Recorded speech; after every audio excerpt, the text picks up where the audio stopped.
If you are thinking about moving anywhere in Arizona, there are some mistakes that should be avoided, and this list will help you avoid those pitfalls and make your move to Arizona a smooth and successful one. First off, it is important to research where you want to live. Many people that decide to move to Arizona have vacationed here a time or two. So they come with the idea in their head that they want to live where they vacationed. Or they have heard things and they think that's where they want to live. But the places you like when you vacation might feel a little bit different when you are thinking about living there all year round. Now, if you are moving to Arizona because of a job, it is important to look at what your commute time is going to be like. Because if you're going to work in some place like, let's say, Chandler, and you want to live in North Scottsdale, that commute can be brutal. When there is no traffic, it will take you likely about 30 minutes.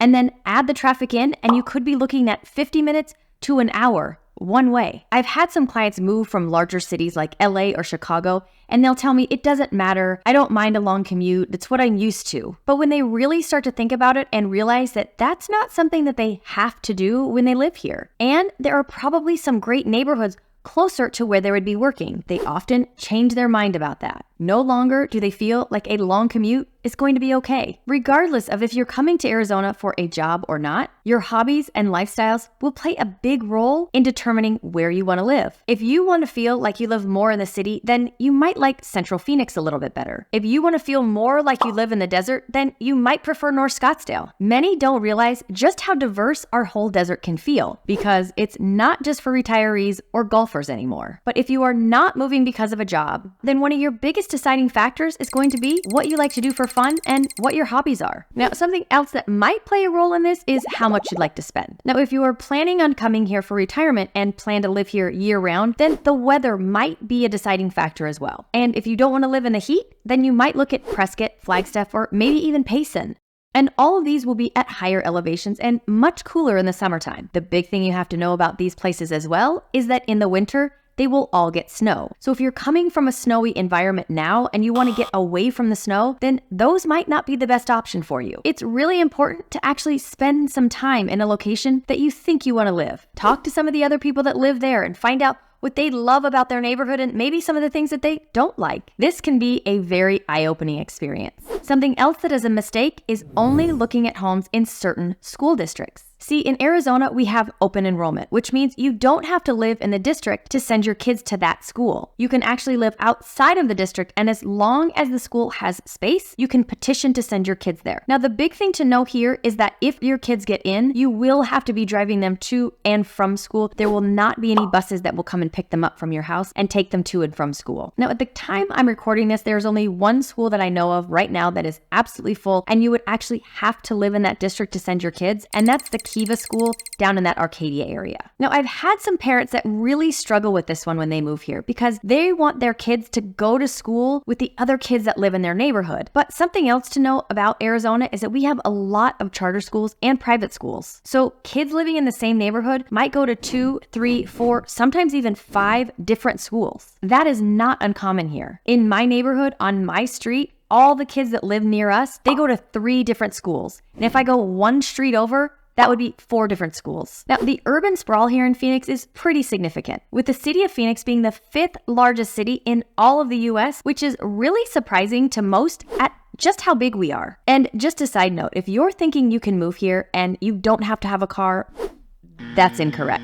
You will need a car when you live here. You will drive just about everywhere you want to go here. Okay, now back to the urban sprawl and how big we are. When you hear people throwing around city names like Phoenix, Scottsdale, Chandler, Gilbert, Peoria, many don't really know where they are in relation to the actual city of Phoenix. See, all of these places are considered suburbs of Phoenix, yet they all really kind of blend together. You can be in North Scottsdale and drive south, and in about 15 to 20 minutes, you will have possibly gone through about 5 different cities. They are really that close together. And while we're talking about travel times and commutes, something you should know is about our traffic. Now, I might be one that is actually contradicting a lot of the other things that you hear about when it comes to the traffic here. And yes, we do have traffic, and at times it is really bad. However, as someone that grew up in Southern California, where there is traffic at all times of the day, no matter what's going on, we don't have that here. So you might hear about how bad our traffic is, but if you're coming from a big city, you're probably going to feel like I do, and think it's not that bad. You're also going to hear about how fast everyone drives here. But again, as someone that learned how to drive in Southern California on the freeways, I don't find the speeds here to be that excessive, at least not most of the time. But if you're coming from a smaller city or a smaller town, you're probably going to feel differently than I do, which is why I bring it up. It is something that you should consider if you do not want to be spending time on a busy freeway for a lot of parts of your day to commute. Just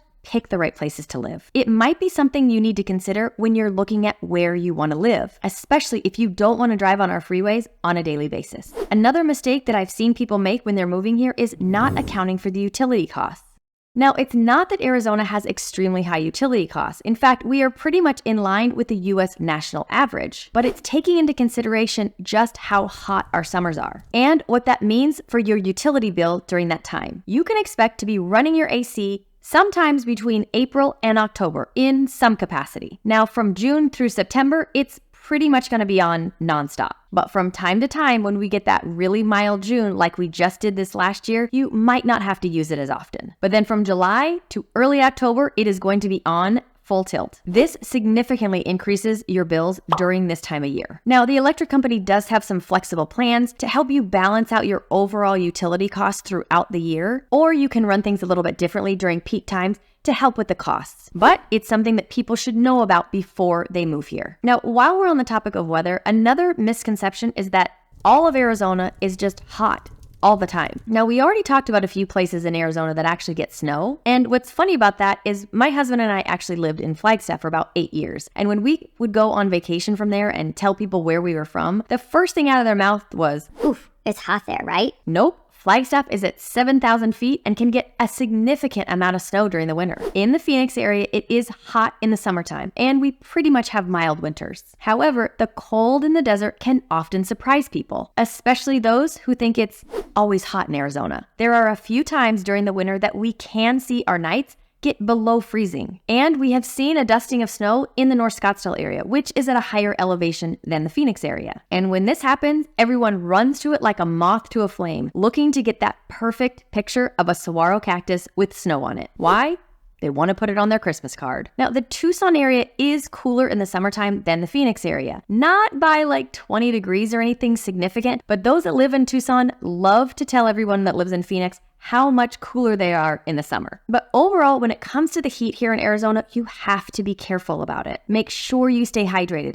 A small little bottle of water for you in the summertime for the entire day is not enough. If you do this, you will likely not feel great at the end of the day, and that's without doing anything strenuous. If you are doing anything strenuous, you need to drink a ton of water. It is very easy to get dehydrated here, but please, for the love of all things holy, do not hike Camelback Mountain in the middle of the summer. I don't care if it's the morning, at least not for the first year you live here. I know that some people still hike it in the summertime, but they know and understand how their body is going to react to the heat a little better than someone that is first year in the summertime in Phoenix. And always make sure you're wearing sunscreen, whether you're on a hike or not. Every day before you leave the house, put on sunscreen. Our sun here is intense, and even with sunscreen, as the summer goes along, you'll start to notice tan lines forming on your feet and ankles. If you wear a watch, you're going to have a tan line there. And if you're out in the sun just a little bit longer than that, you might start to see a farmer's tan start to show up. And while you're looking for homes here in the Phoenix area, what many people don't know we have are flood zones. In the Phoenix area, there are washes, and some homes sit a little closer to those washes than others. And in that case, you may be required by your lender to have additional insurance that is specific to flood. So when you're budgeting for your home purchase, make sure you take that into account. And make sure whoever it is that you're working with knows those flood zone areas so that they can advise you appropriately. Now, some of these areas are within subdivisions and you can't see a wash anywhere, but you will still be required to have that flood insurance. I've heard about this coming up for some buyers after they've made an offer on the property and they're under contract. Then their lender asks for proof of flood insurance and they don't know anything about it. This can then become a big cost that people were not expecting, and it can really add up. Now, another mistake some people make is not taking into account the wildlife that is in Arizona that might be right around the home that they live in. Now, I live in North Scottsdale, and I am always so sad when I see posters and flyers out about a cat that has gone missing after a family has moved in. You can't have an outside cat in certain parts of Arizona, or that cat, unfortunately, will become part of the circle of life. It is not everywhere that you live in Arizona that